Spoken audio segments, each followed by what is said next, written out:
Namaste, Jai Bharat.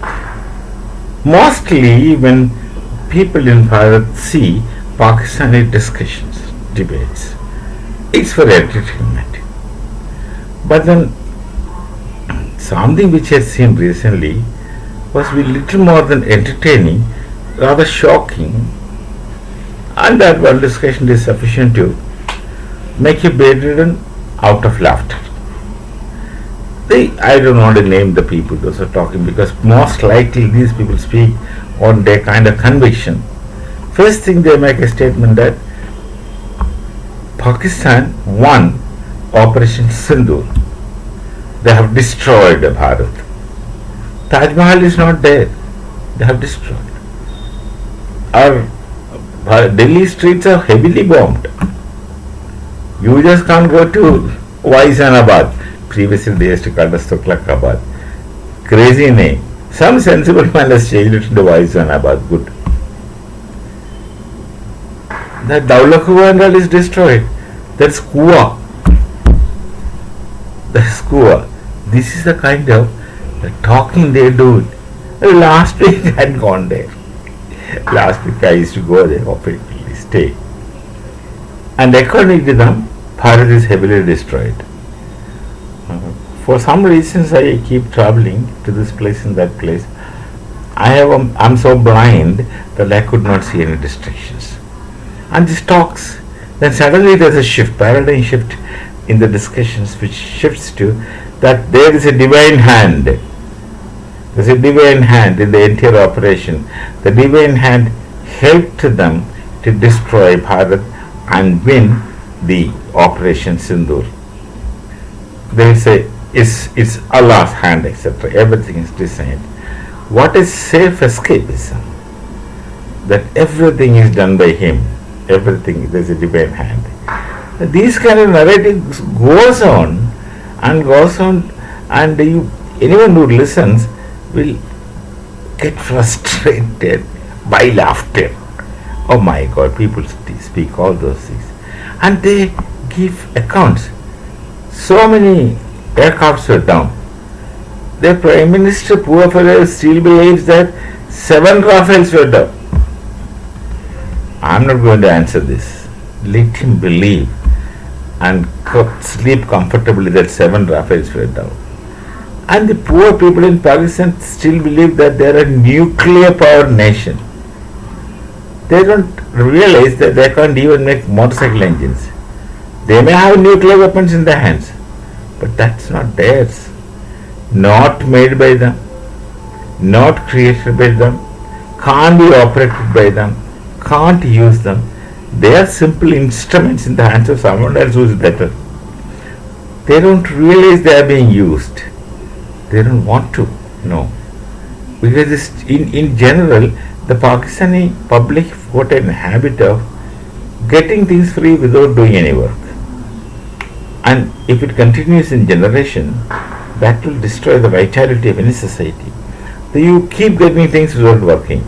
Pakistan have been living like that, but then they are so used to not havingness.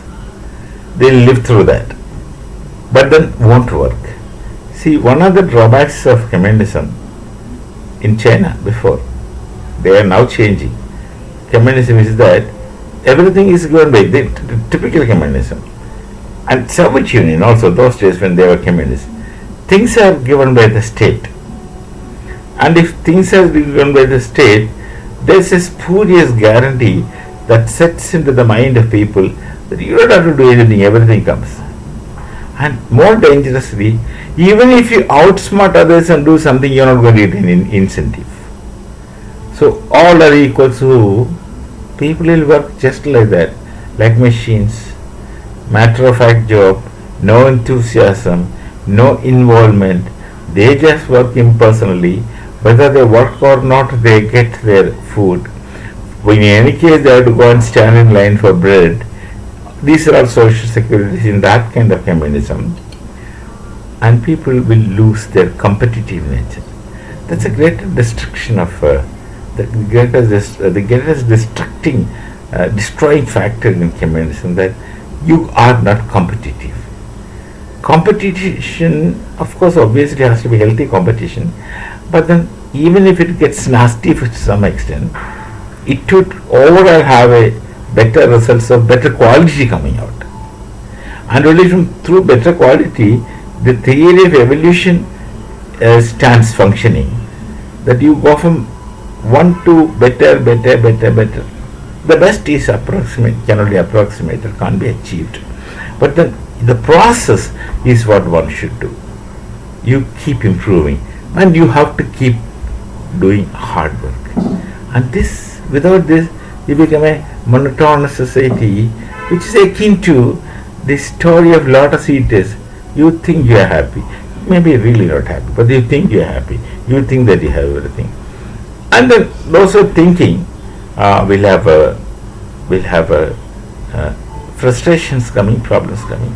If you recall, the Russians before communism, the Russians were so creative.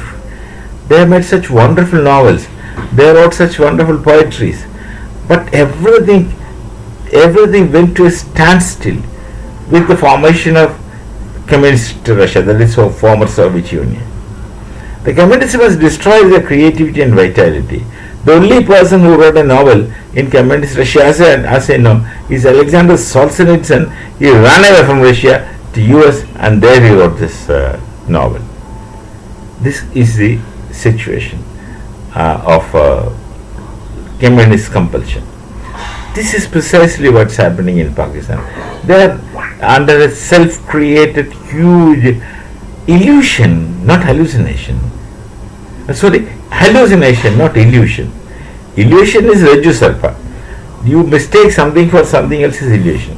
Hallucination is simple imagination, where you create imagination as reality. And you believe that you won the war. We went to moon. We did this. We did that. Oh my God. And everything is, there's a divine hand in the battle. The divine hand is so partial. The divine hand is so partial, helping somebody who pleases him and destroying somebody who does not please him. Now that's their theology in any case. If that word is right, that's a theology in any case. So this Operation Sindoor narrative is very interesting, and it is great entertainment. I don't want to take the names of the people who spoke, because they were speaking upon convictions, beliefs, and they won't understand that they are wrong so long as they think they are right. There's no way. There is no that critical thinking. I don't like that word critical thinking, because that's a typically Marxian originated thought, basing from the Frankfurt School. There are positive aspects from the Frankfurt School. The Hockey Mayer, Habermas, all these people, they have their own contributive aspects, but then greatly destructive. We shall meet again. Namaste. Jai Bharat, Jai Sri Ram.